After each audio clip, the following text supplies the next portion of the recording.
Amici del Portale del Verde, buongiorno, ben ritrovati. Oggi sono qui in compagnia di Giampiero Gauna, espertissimo orticoltore, che soprattutto si è specializzato nel tempo anche nella coltivazione delle zucche. Le zucche che vedete qui, guardate che belle che sono, e oggi proprio a lui chiederò la domanda per eccellenza, che è: come si fa ad ottenere tanto ben di Dio? Perché qui c'è una produzione veramente strepitosa di zucche. Come si fa, Giampiero? Bene, la zucca è una pianta di per sé poco esigente da un certo punto di vista, dall'altro invece è una pianta esigente perché una pianta di zucche perlomeno copre un'area di 10 metri quadri, ma alle volte anche decisamente superiore a questi 10 metri quadri. Se parliamo di una varietà italiana come la mantovana o la beretta piacentina o la marina di Chioggia, che sono zucche molto buone del nostro nord Italia, conosciute in tutto il mondo, queste crescono parecchio, possono coprire anche i 30, 40, 50 metri quadri come pianta, quindi nei piccoli orti sicuramente lo sviluppo potrebbe inglobare tutto l'orto a scapito delle altre colture. Quindi questo è un indicatore importante, perché alla zucca bisogna dedicare uno spazio che prenderà tutta la stagione a partire da maggio fino a ottobre, dove lei si svilupperà in maniera abbondante e corposa, producendo i suoi grandi frutti, ma a scapito dovuto al vigore di questa pianta a delle altre colture che andremo a piantare in vicinanza. Quindi non ci vuole nulla intorno, ci vuole solo lei. Ci vuole solo questa pianta. Il terreno su cui crescono le zucche è di varia natura. Le zucche crescono più o meno bene in tutto il territorio nazionale italiano, prediligono posizioni terreni fertili, sicuramente terreni fertili. Se c'è una buona presenza di umidità, di freschezza nel terreno, cresceranno meglio. Se i terreni sono particolarmente asciutti e drenati, lo sviluppo della pianta sarà decisamente minore, soprattutto nelle estati come questa che è appena passata, con grande siccità. Tollerano bene i terreni argillosi, crescono anche bene nei terreni sciolti, quelli anche un po' più leggeri. Naturalmente nel periodo estivo in tali occasioni bisognerà bagnare un po' di più. La zucca non va bagnata molto se si coltiva bene, rispettando il suolo e quindi utilizzando un suolo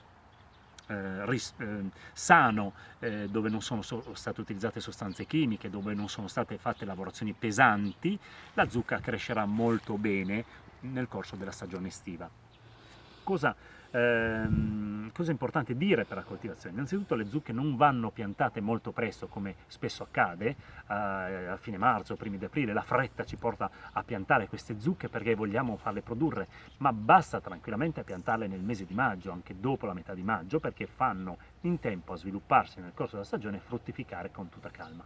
Piantandole presto incappiamo magari in una stagione fredda, un maggio piovoso, dove la piantina messa a dimora ha delle difficoltà proprio alle basse temperature di questa stagione delle piogge, che ormai a maggio lo caratterizza. Mentre la zucca, per crescere, soprattutto nella fase iniziale, ha bisogno di calore, di umidità, cioè di calore, quindi la terra fresca, umida e di calore. Nutrimento. La gran parte delle zucche vengono coltivate in terreni concimati chimicamente. Io non utilizzo assolutamente questa tecnica perché cerco di dare un prodotto di qualità elevata dal punto di vista organolettico e alimentare. Dunque si possono coltivare le zucche semplicemente rispettando la microbiologia del suolo, cioè le caratteristiche di un terreno sano al pari di un terreno del bosco. Più i terreni sono utilizzati per monocolture o coltivazioni intensive, e senza dubbio sarà difficile coltivare le zucche, perché bisognerà necessariamente apportare concimi, di conseguenza con un risultato magari dal punto di vista visivo ottimale, ma sicuramente minore dal punto di vista qualitativo.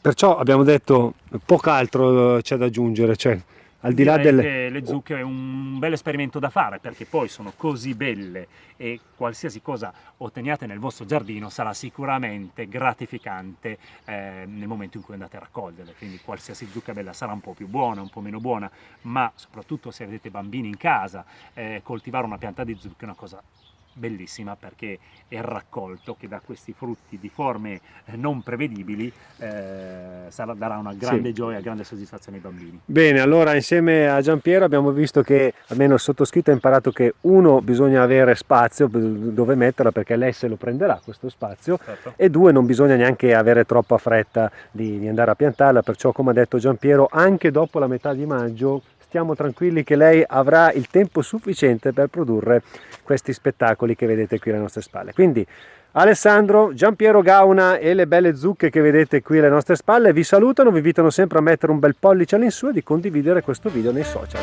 Ciao, alla prossima!